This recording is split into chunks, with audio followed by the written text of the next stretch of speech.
Well, this should do it. Time to wait.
Okay, this is gonna be a really quick stream, and I'm not gonna wait for too long for someone to show up.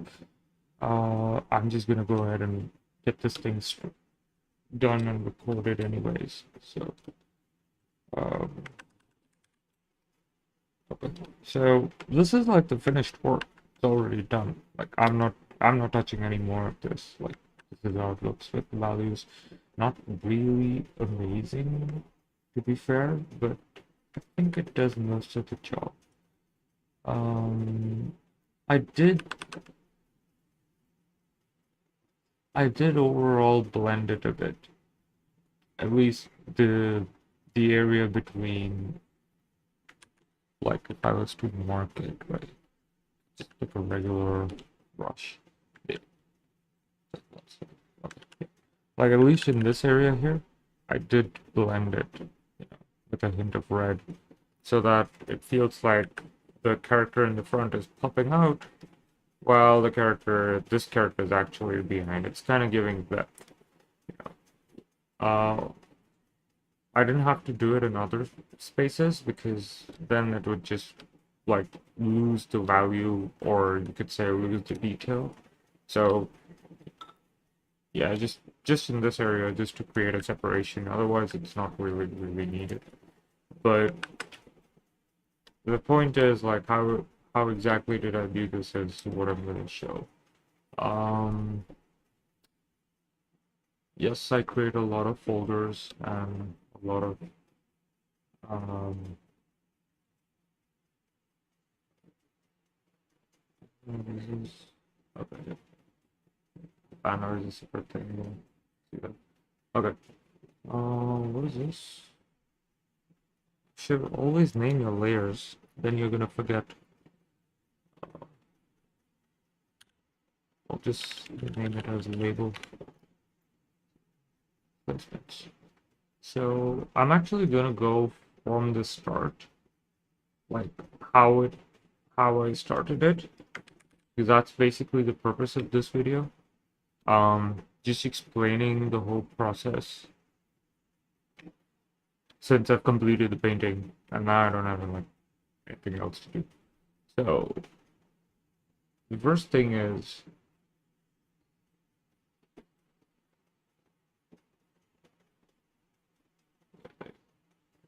right. The first thing was just coming up with a sketch, right? Most artists do this and it's a very common practice, but just roughly come out with what your idea placement is going to be. So in this case, I was just like, oh, this is what the character I want it to be like. This is where it's going to be positioned. And this is like more like just for yourself, so it doesn't have to be a clean sketch, just a very rough idea of like what my placements are. That's about it. And like the doodles are like so messy that most of the people will not understand. Like, oh shit, I'm doing this. Like, I don't know what this is. Like, most of the people are gonna see this and they'll be like, I have no idea what you're drawing. And that's fine. You don't have to worry about that part. And then comes the thumbnails, which most of you people have seen while I was painting. This is where I was just planning out what my overall color palette will be. So this is the whole intention of the thumbnail. Thumbnails are like, just quickly color it down. It doesn't have to be super detailed colors. It's completely fine if the colors are bleeding against each other.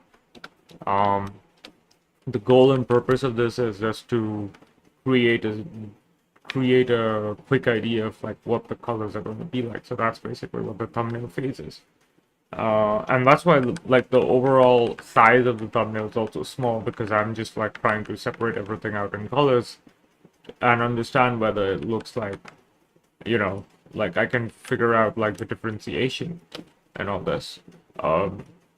If you look at the navigator, that's like the perfect way to keep checking whether it's differentiating or not. So yeah, that's what I did. References, what I've used for my purpose of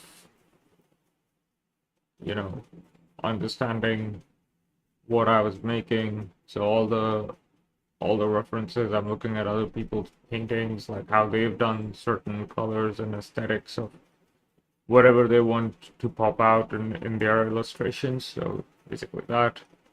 And then I got into the final main thing, right? The main thing was, most of you have seen it. If I switch all of these off, right? I took that thumbnail. This is where I was doing the placement of like of where my characters are actually going to be. So I started labeling them. Like, I never drew the crow. I like said, like, forget it, I'm not doing it. But like, most of the idea here is like what my characters are going to be, what it's going to be like. If you notice, like, there's a lot of changes from this placement ideation to the finished piece. Like here I was actually thinking of making 3 faces on each side of the wing, but then I felt like that's just going to be too much. I'd like rather just do 2, and that should be fine. And I've not really like figured out at this stage, I did not figure out like, oh okay, these are going to be what characters are going to come in those faces. I was just like, oh, faces, that's it, like not really planning what it's going to be like. Wings as well, like I was like, I'm not sure which wing is going where, but then reference is giving me a clear idea of what it's going to be like. Don't tell me my Photoshop crashed. Oh no. Wait a minute. I think it's just this file that crashed. Oh yeah, just the file. It could be that way. Then following that, I actually started like cleaning up the lines, like creating my first pass of like what my characters are going to be like and where the placements are going to come, and then actually sketching it over. The opacity here is less. There you go. And actually sketching it over, and then from the sketch I actually then you like really clean up all the lines. And this was basically the inking. I call it the inking phase. It's basically line art, same thing. I mean, traditionally it's inking, digitally it's line art. I mean, you can call it whatever you want, I don't care. And this is where I did the whole breakdown of like actually fleshing out and detailing what the characters are going to be like. Following that, the background, everyone knows when I was making the background. If you've seen the previous videos, you'll come to know like how I painted this, and I'm not really going into detail with this one.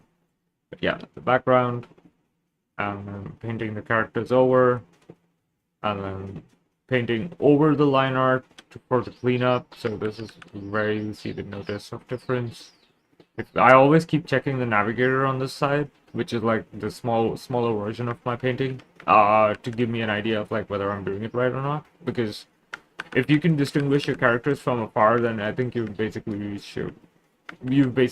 achieved what you're trying to do. I did not want the characters in the wing to be a focus, right? So even if they're not completely visible from far, it's fine because the goal of these characters were just to as placement fillers, and it's more part of detail. So this area here is all about detail, right? And detail does not need to be visible from afar. From afar, the main thing that should be visible is the overall silhouette of the characters, right? Like this thing. Similarly, this silhouette. So like the silhouettes are very distinct, so everyone knows like, oh, these are the characters that are popping in, and that's how they're going to be visible. So I had like a very clear idea of like what silhouettes I'm using. And yeah, the wing as well, right?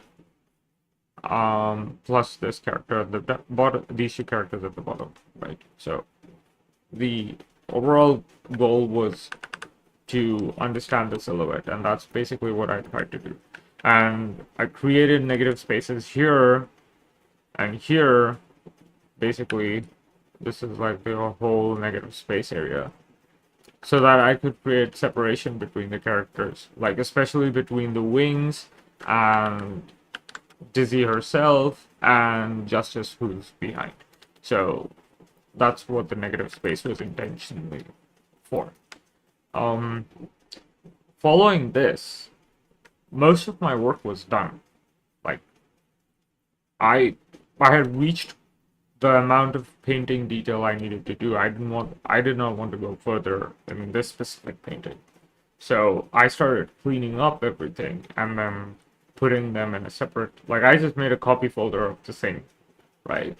And if I remove all this,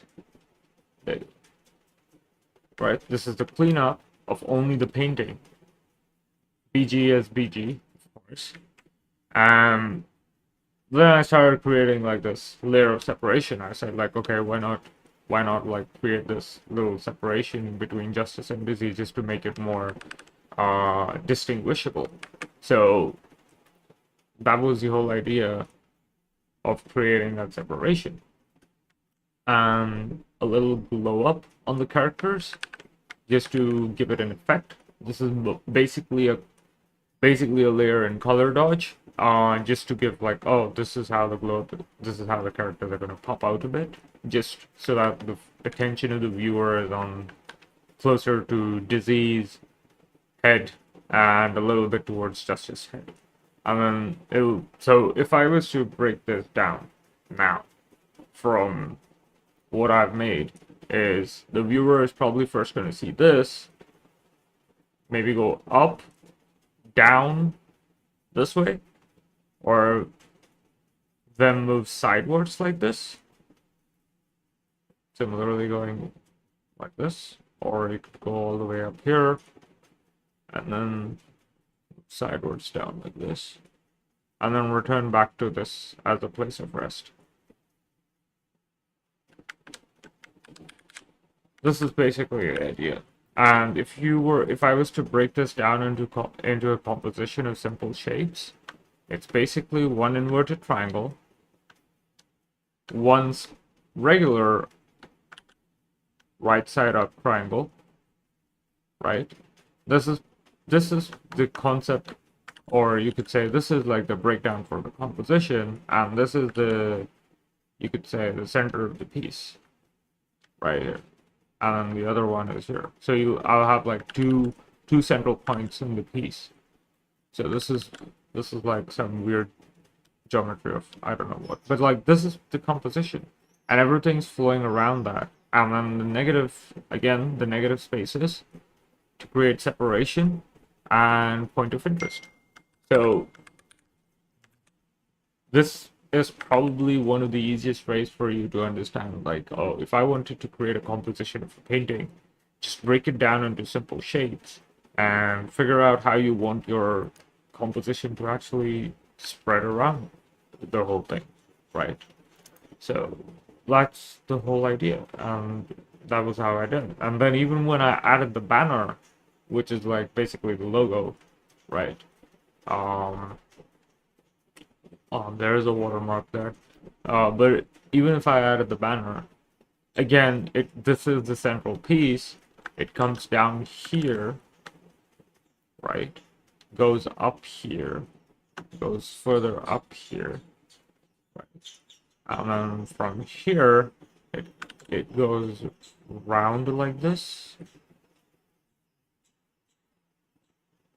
Same story. And then coming back to Dizzy.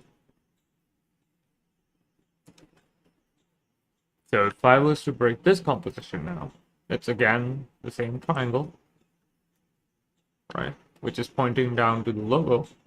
The logo is just a square or a rectangle, you could say, and your triangle on the top. That's basically the idea of the logo. That gave me the whole finished work, and I basically take an extra step around this. I'm like, okay, I just want to make this better, and I don't just call it finished here. Of course, all the time I was checking for my values, and my values are pretty okay, it's not that great. So the first thing I did was, of course, I kind of flattened the thing out when I know I'm done painting and I'm not going to paint anymore. I have a tendency to do that. It's just because I just want to do like special effects or anything else, then I want it to affect the whole layer. So at this point, I've like pretty much flattened everything. And what I've done is I've created like I've added noise to this painting. A good way to do this, like if I was to show you an example, flatten this, like this, I'll just make another flat, layer of that. I would go to camera raw filter, which is an option in Photoshop. If you're on Clip Studio, I know it does not have camera raw filter.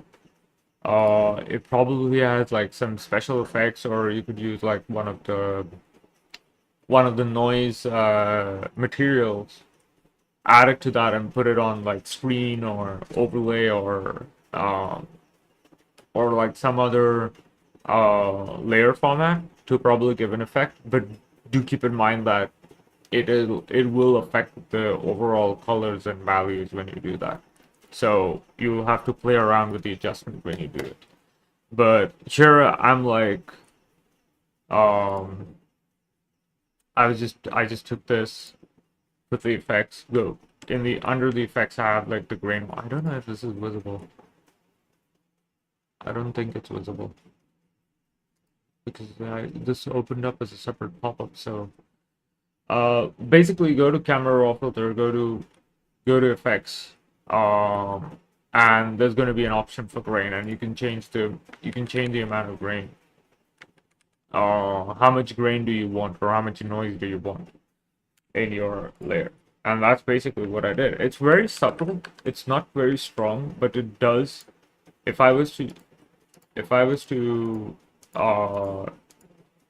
like, there was something happening though. It doesn't matter. If I was to like change how do you say, it doesn't really affect anything, to be honest. It's just an aesthetic choice.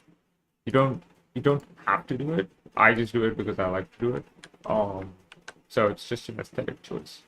So once that is done, I create one more copy and I do a hue shift, like in the RGB channel. So this is on like a low opacity.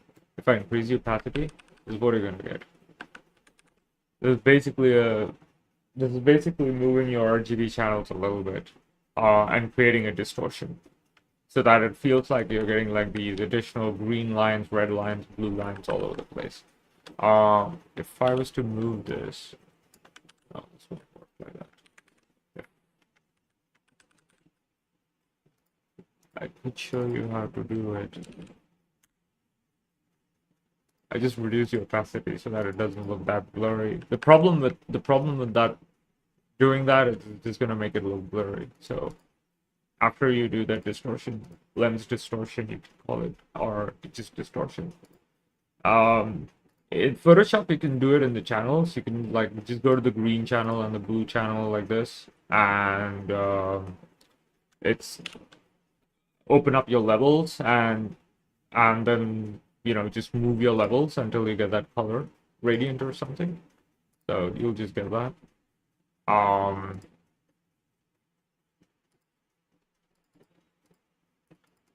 But if you were to do it on CSP, I know Krita has child levels of that, so you can do it. But if you were to do it on Clip Studio, it's actually a hard one for Clip Studio. I don't know why. I know version 1 does not have it. I have no idea if version 2 has this feature. So I've never used Clip Studio version 2, so like I never bothered. I just had the premium license for version 1, and that's it. End of story. But if I was to do this in Clip Studio, I would make replicate copies of this and just go directly into levels. And say if this one is to be done for the greens, let's see how it will look.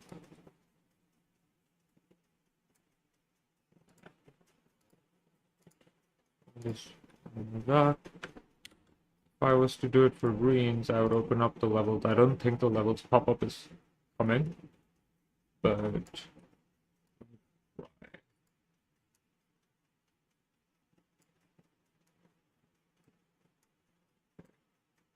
not too strong, but I just do it at a mild extent, and similarly I would do for blues as well. Just this is just like me shifting the channels, and I'll probably, I forgot how I used to do it in Clip Studio, to be honest. I don't remember the exact technique. I've done it before, but like I'll need to jog my memory for this. Reduce the opacity overall.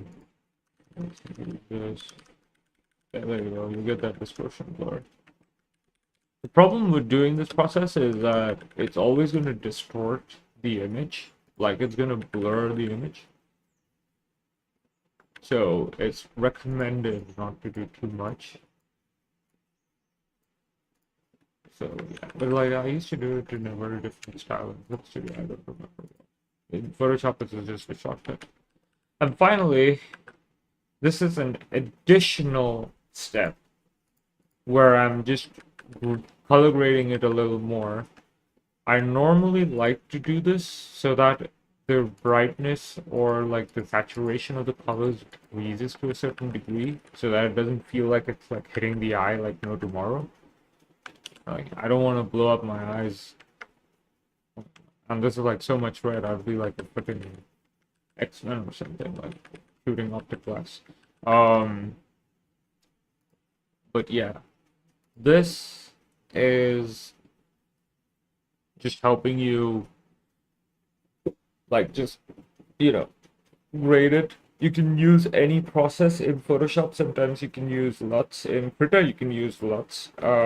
In Clip Studio I don't think LUTs are still a feature. You can just color grade it using curves.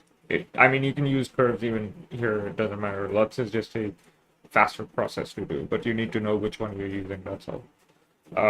There are some like presets that are available with the software, so you don't have to worry about like searching for anything. They just have the standard ones which they use with cameras, so you can use one of them if you just want to do it quickly, unless if you like have a very specific thing in mind, then you'd want to like hunt it down on the internet and then figure that out. But yeah, overall this is what the end process will look like. Most of the work otherwise was just rendering with your brush, which I think you can see the previous videos and you'll have a clear idea of like this was the rendering process. Although I would not use the same rendering process every single time, I might actually change it because at the end of the day, the process doesn't matter, but the result that you get from the process does. So if I needed a different result and a different aesthetic or style in this render, I would definitely change my entire process. I wouldn't even hesitate 2 seconds. There were some mistakes. I wouldn't say mistakes. There were like some things I did which I was not comfortable doing in this painting. Honestly, like this painting actually taught me how to ink better. And the inking of this painting is actually bad. It's not like super proficient. I'll show you in a minute what I mean by that. Um, but then painting over that inking actually helped me understand, okay, these are the things that I should have done in the inking phase and I didn't do them right. So now I have to paint them over. But if I had done the inking a little more better or spent more time inking this properly, then I wouldn't have to do the paint overs in, that extreme levels. But thankfully, this is just an illustration, so I don't have to create separate layers or anything. And like, unless if I was doing this for concept art, um, which will be my next probably topic that I'll be tackling, and it's also my full-time job. So if I was doing concept art, I probably would be dividing everything in layers, and like I wouldn't flatten the image at all. I would just like divide everything in layers and decide like how each layer is going to work with each other, and then do the placements correctly so that they can become, if they wanted to be, if somebody needed them in the studio as assets, then they could just like, you know, take the layers instead of the whole image. So yeah, concept art is a whole other, process, which I'll tackle in the next one because I do have an announcement to make on that. Um, but yeah, this actually completes my painting. Oh, who joined? Oh, okay. Hello. Welcome to the stream. I just finished explaining the whole painting. You probably missed it, but it's fine because you can rewatch the video. But at the same time, I'm gonna like do a quick demo on the process again because that's just how things work. So these were the sketches which I created, um, which had actually better inking than the poster illustration that of Guilty Gear that I made. Right, this actually has better inking, and because I spent more time inking these, or you could say, just working on the line art more. So if I wanted to now quickly color this for a render, that's basically what I'm going to be doing. And you can take any brush. It doesn't have to be like some specific special brush. I basically have this brush which I call Smooth Render, which is nothing but a hard round pressure opacity brush from the general brushes, and it's just tweaked a bit, so I don't have to apply the same amount of pressure that the hard round brush applied. Like if I apply a little bit of pressure, I'm gonna get like a very solid opaque color, but if I apply light pressure, then I'll get this. So it's just the same thing, but like, you know, I've just tweaked with the pressure opacity. Um, and I'll just show you a quick demo of how good inking or line art is going to help you paint. Some people don't actually line art or ink at all, and that's also completely fine. That's another technique that you can use. I'll probably do it in another video because I know how to do that. Definitely going to explain that part as well. But like, say for example, now I've done this really good inking line art for this painting. I mean, for the sketch, right? So now I just want to color it. So what I'm going to do is I'm just going to paint within, like all other digital artists do, like just paint underneath the line layer. But because the line is so consistently done compared to my illustration work, which I was streaming for the past few weeks. I mean, past few weeks, 2 weeks actually. That one is like that one had some things I skipped because I was just being lazy. You know what? I don't even need this brush. I just need a hard round brush for this. There you go. Doesn't matter. Just use a hard round brush. I don't need like opacity or anything for this. And I can be like, I don't have to be like very clean in coloring this right away. You can always clean up. So I'll just do that. But this will, this is basically how I would approach this.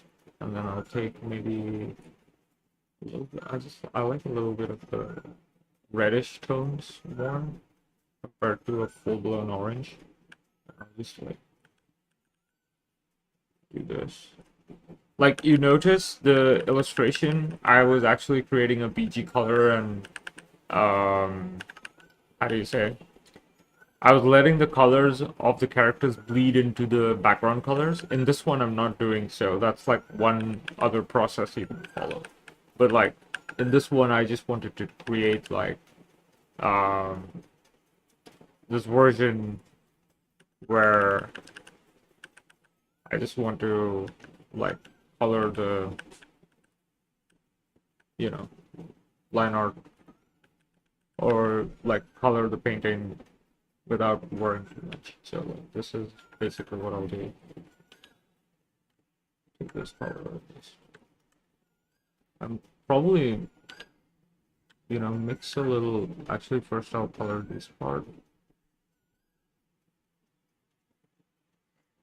Right. I'll do two approaches here. This is the first one where you're just coloring in flats, which is like the normal, most people do approach, right? And then like I'll just paint the shadows in. I wanted like cooler shadows, so I'm just painting the shadows in with cool colors. So this will be like pretty fast that way,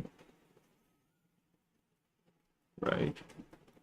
So like if you notice, majority of the work is already done because the line art alone is holding the whole thing. This is where line art becomes like really, really important. Um, I know a lot of people will say like, do we really need line art? But then at the same time, if you're a beginner artist, you practically line art everything because that's how you learn. So until you don't need it anymore, you should be able to like use this to your advantage. Right?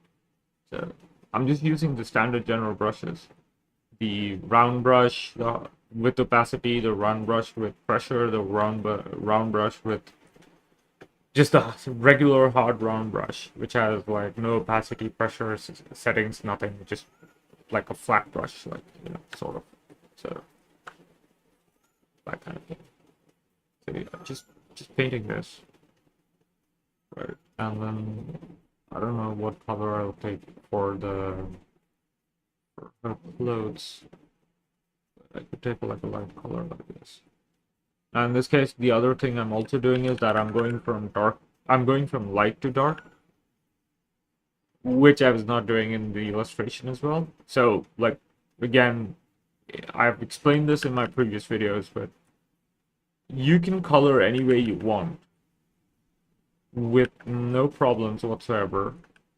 The only way for you to not get frustrated while coloring is you have figured out what your colors are going to be right off the bat. So you should always spend time before you actually start painting in to understand that what your colors are going to be. Always do that. Don't skip that step because that's going to help you understand how to paint what do you want to paint.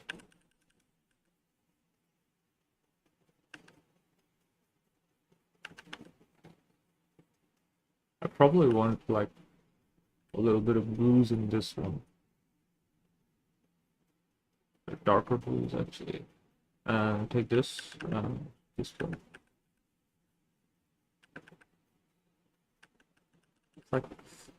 like mixing, you know, the blue with the browns, which will not really give you anything. It's just going to give you a muddy result, but for now it's fine. I'm just giving this as an example, but I shouldn't actually paint it muddy. It's a bad idea. Um, the broth and the noodles are kind of like close to the yellows. This is too saturated.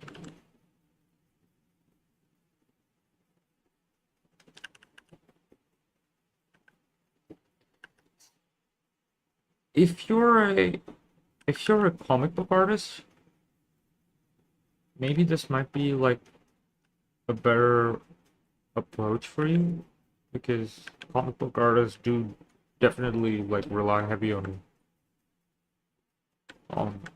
line art, because that's just the aesthetic, not because they don't want, they have to, but it does help.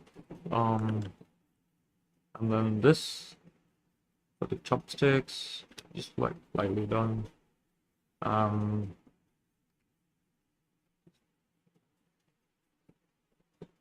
Purple blue, a little bit of like a purple tone. I don't even have to overpaint in this case, because this is where the line art is holding so strong that it's just creating a sense of depth already, and I don't really have to overpaint. If I want to overpaint, it's probably going to be just rim lights or something. That's about it. And I do want another hint of purple, violet or purple color in the shadows of this.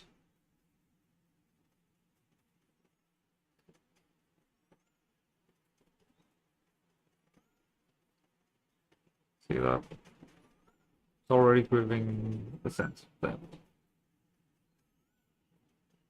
So, like, for this is probably a beginner friendly style of coloring, and to give a good understanding of how you can approach colors. Because I know a lot of people struggle with colors all the time. I did too. But, like, most of the tutorials online is like, oh, just understand values, you'll be able to do it. Like, yeah, sure. Understanding values is a good thing. You should be doing that. But not everyone understands the technicality in that perspective all the time. Like, you know, different artists have a different approach, and different people have like a different pacing and everything. So sometimes you gotta work with the person's personality to understand like what kind of kind of what kind of art style do they like to follow and how they do it, and then slowly build around that. So you gotta do that, man. Don't have a choice. Where I'm like just coloring everything. This is not really perfect in terms of like coloring. It's just I'm just doing this like a quick demo kind of approach. The eyes. Most of the work here is done, so I don't have to worry about it. And then probably take a hard white brush. Where I'm using hard white for the first time.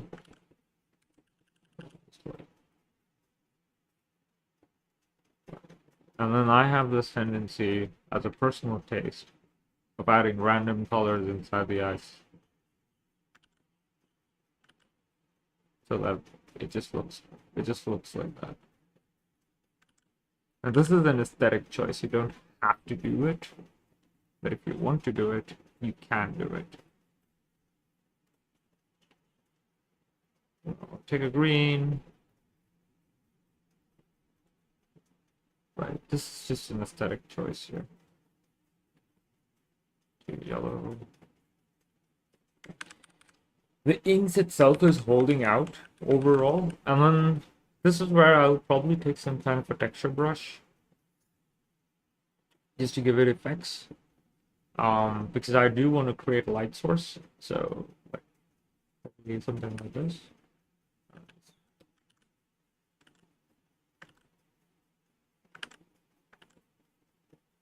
Honestly, I think I'll create a light source and a separate layer, and I'll give you a reason behind that. This one's fun. I don't remember who did this, but like This was a good. I just need a good. I do want texture. I don't want like a flat light.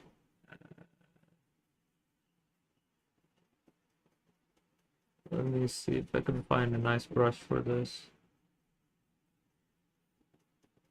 I do like the texture brush that I use, but like sometimes you just have to get outside that comfort and try something new and hope it works. Oh, this one's nice. Let's try this.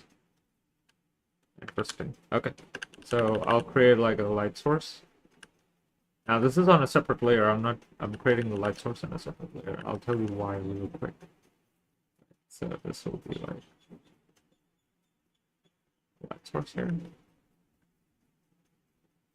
Yeah, and if the light source is on a separate layer, you can practically paint over the entire.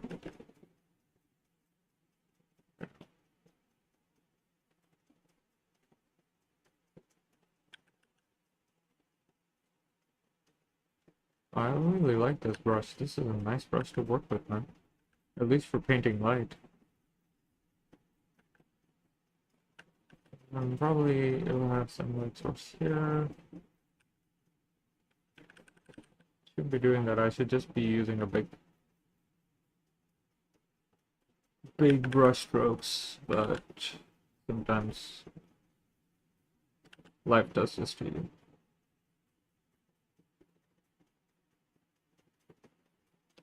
And then just paint this like this.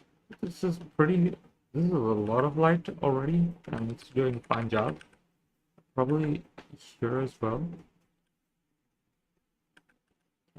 Some light here. Yeah, like it looks pretty cool. It's a little too yellow, so I will reduce the saturation and increase the brightness a bit more, so it goes a little closer to white. Maybe I will cool it off so that I don't know. Let's see how it works. Oh, no, reds don't do it. Blue light's okay. Could brighten it up. Maybe I'll just keep it yellow.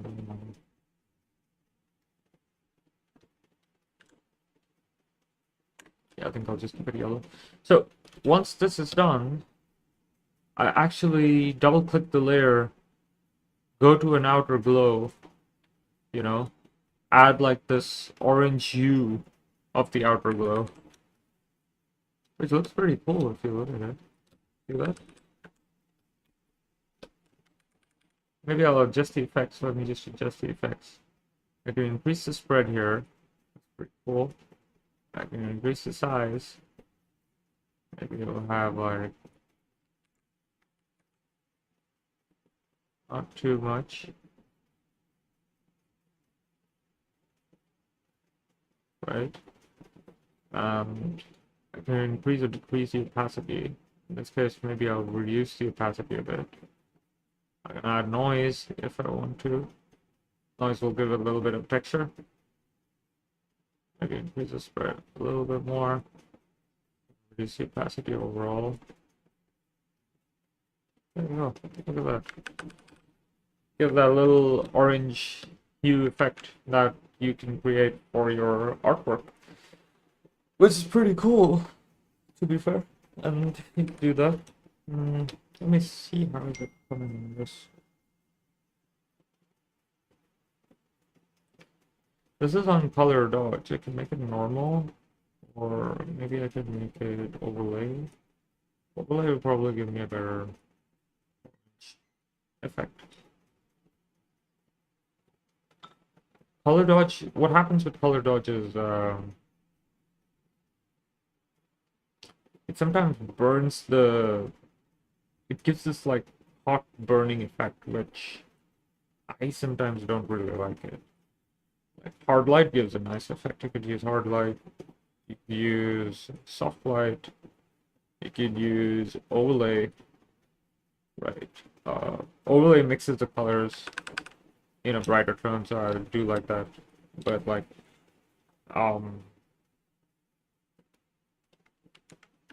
stuff like color dodge, it just burns the damn thing into like a hot white thing. It's like if you take a camera and super expose a shot, you will get multiple images like, you know, on top of each other.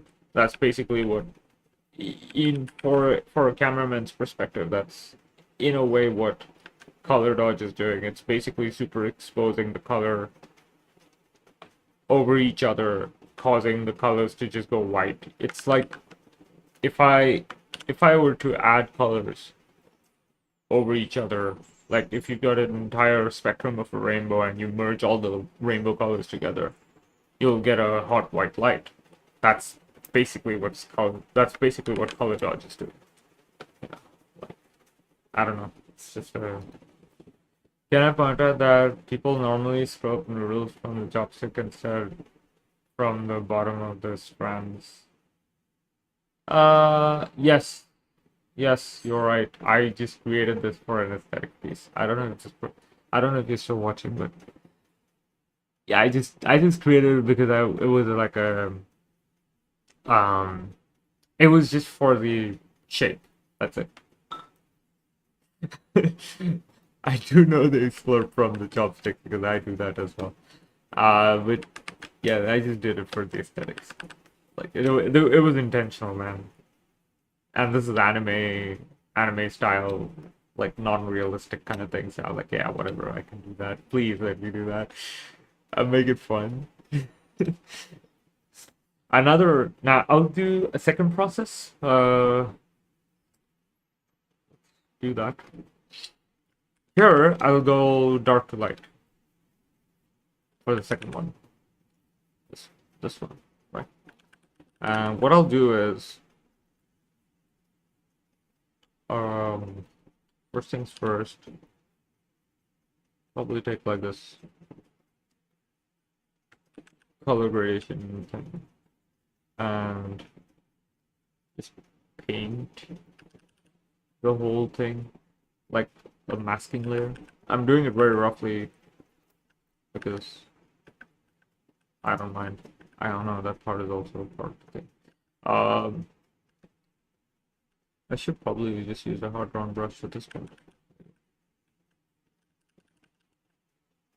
You do a selection and mask it. You can just like paint and mask it. Whatever works, just do that. I'm not painting the whole thing. I'm not painting the fonts. Um, but I'm just giving an example of how this works. So this will be the second process where I'm going dark colors to light colors. So my approach to this, which I hope really helps you guys, is paint this.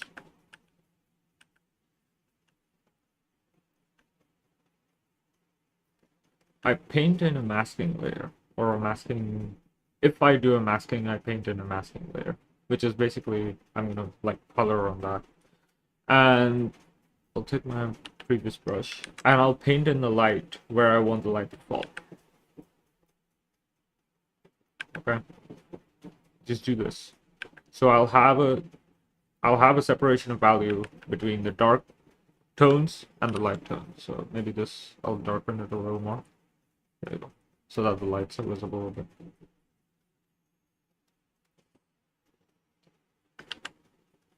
Probably do this, because I want to do it.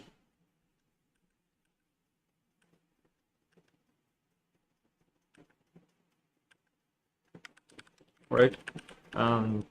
Probably she's gonna have light falling here, here, and bigger edge over here.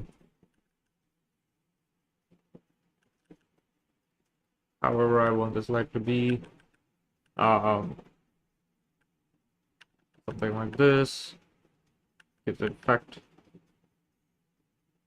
There you go. Probably light falling here. Light already falling there, so light on the belt like this. I like doing this as a personal preference, like light on the around the just above your nose, and it's either light or shadows, but in this case it's light, like that.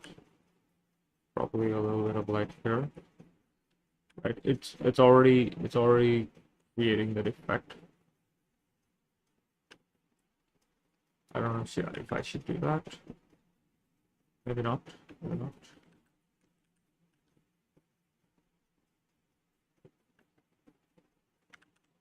Right? And probably.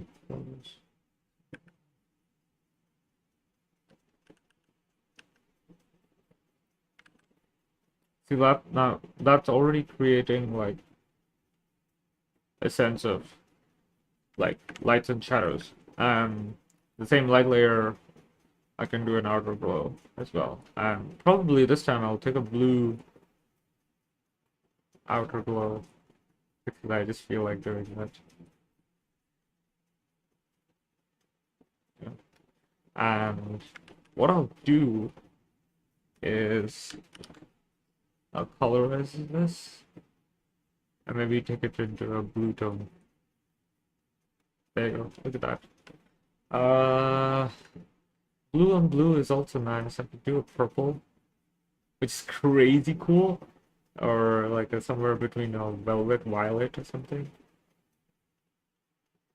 Full cyberpunk shit going on there. Yeah, this one's nice. There you go. Right. So this is creating my dark and light layer, and what I'm gonna do is I'll basically create a clip, or I could just create a folder or whatever. It doesn't matter. However you want to mask it, mask it. And I normally do the mixing here in this case because of how it is. Now,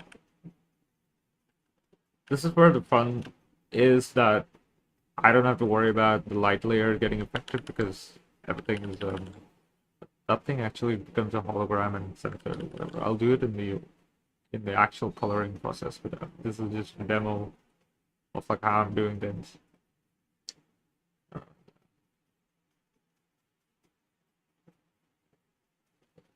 You can do a light layer, you can do a dark layer, it doesn't matter, like just do it the way you want to do it. It'll probably handle the whole thing. The thing is, the reason I like mixing more than anything else is because it just gives a variety of range of colors right away. And I enjoy doing that. Otherwise, like I have to like paint, and then it's just not fun. Do this, this kind of stuff. I'm creating like this effect.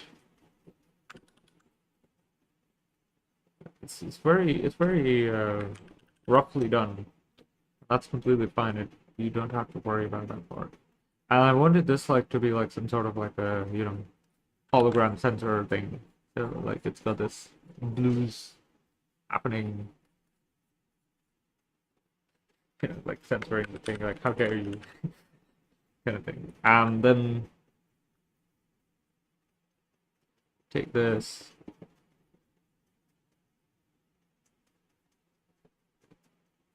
I take a little more purple approach.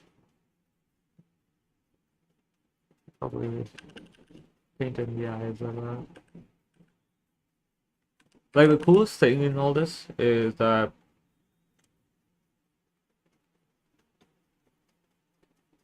the line art is holding the painting, so I don't have to worry about it being like difficult to paint this, if you know what I mean. My overpainting work kind of reduces, so I have less to worry about. I just have to worry about like painting the shadows correctly and all that. That's it.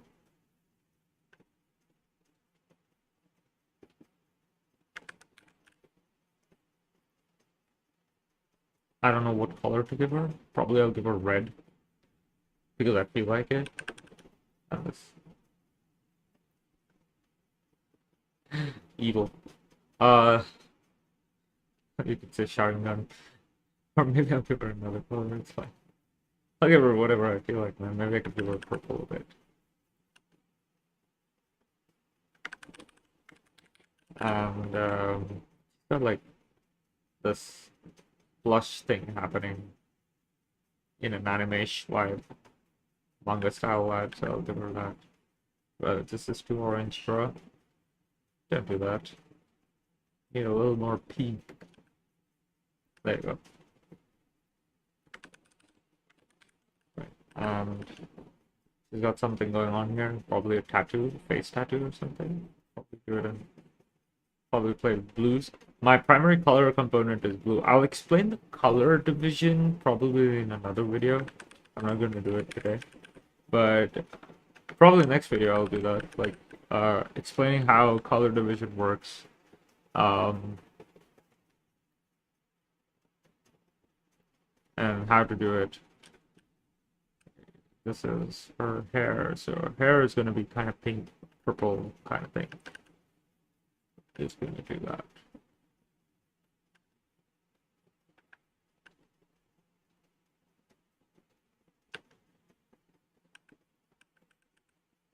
Pretty much solves the whole problem with this. I'll let it bleed, you know? I'll let the colors bleed. Then come in and then like slowly render it out. But like you notice, so this is basically how you color things out without worrying too much on the line art. Like I could like actually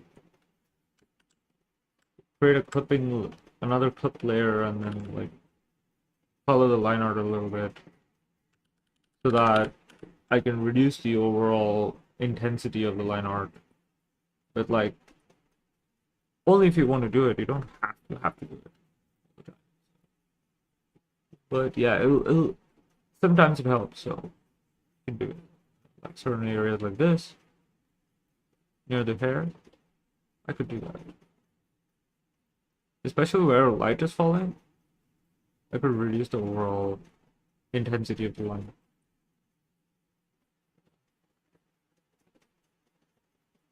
Because it kind of helps.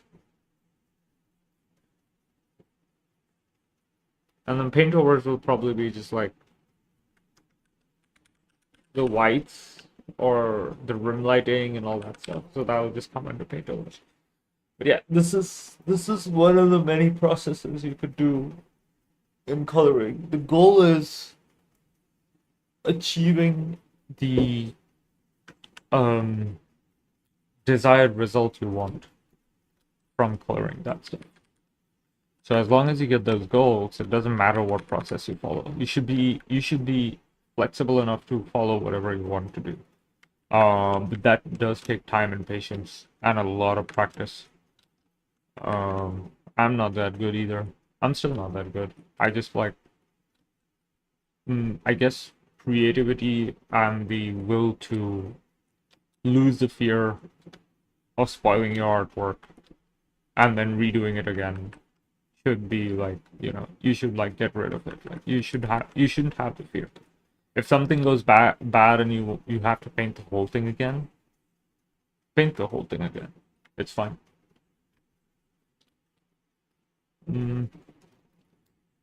Other than that,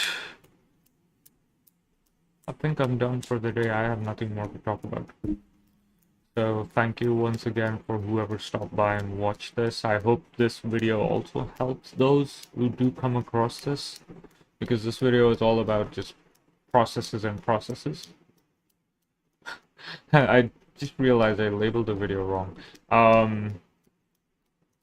Spelling error. I'll fix that in post after it's up.